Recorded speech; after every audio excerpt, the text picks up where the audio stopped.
my name is Ariel, and I'm going to be doing a graphic novel book recommendation video. I've recently reached 100 subscribers, I'm just a bit over, and I wanted to do something to mark that, and I love graphic novels, and there's a lot of people out there who either don't think they're actually reading, which I think is insane, or just haven't really gotten into them yet, so I have compiled a short stack of books which I think are great, and maybe you could give them a try. And remember, if you got any value from this video, give it a thumbs up and subscribe if you haven't. Let's do it. Ba-doop.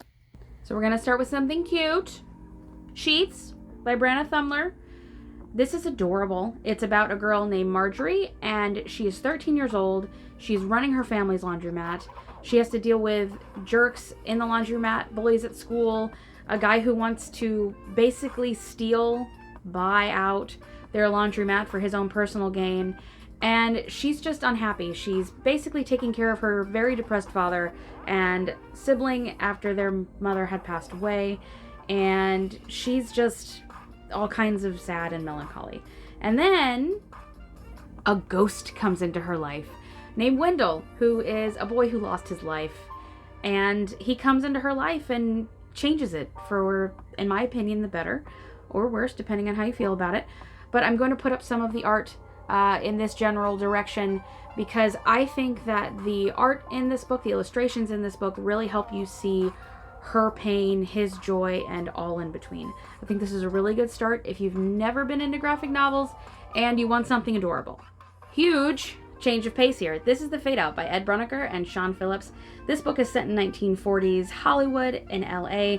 It is going to show you the shady backstage version of Hollywood. Our main character finds himself on accident in a cover-up of a very young, very beautiful actress. So that's all I can really say about the book without completely spoiling it.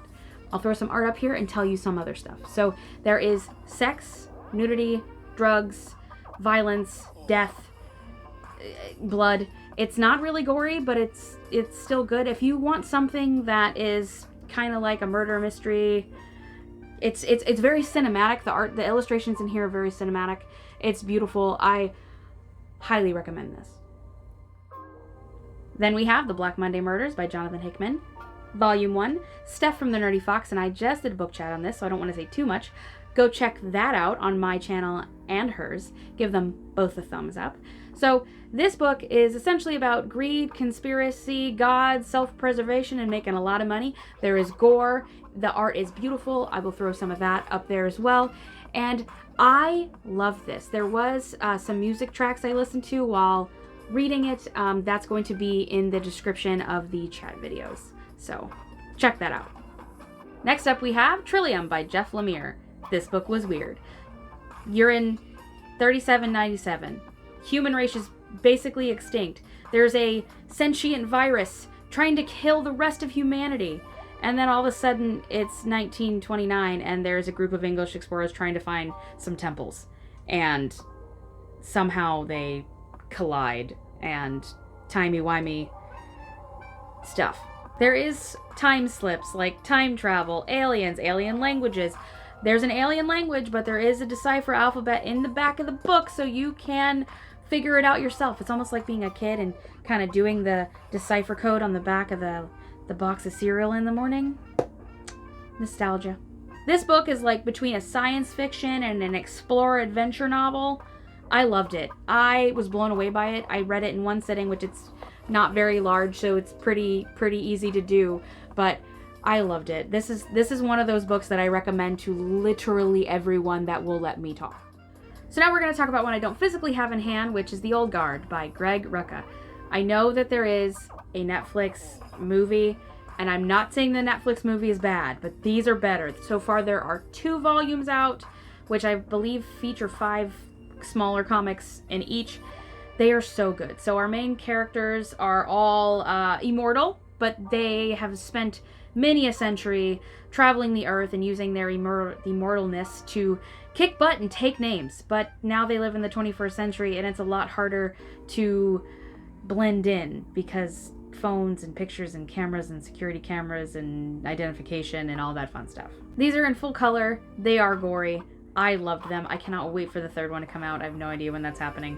I tried to find it and didn't. So if you have that information, please comment that down below. And last but not least, we have Temperance by Cathy Malkasian. This book discusses war and freedom and trust and culture and violence. Our main characters, our main focus is on a very violent man named Paul and his daughter and things that revolve around them. The narrator of this story is a tree that is now someone's prosthetic leg. It is a little weird. I liked it. I feel like this is one of those books that when I read it, I couldn't really think about anything else for a while. The art style is in mostly just grays, and I found that really cool. I think the art is kind of raw. So I really hope that you enjoyed this video. If you do enjoy it, please give it a thumbs up. Consider subscribing if you haven't. And comment down below if you've read any of these and what you thought, or if you want to read any of these. Bye.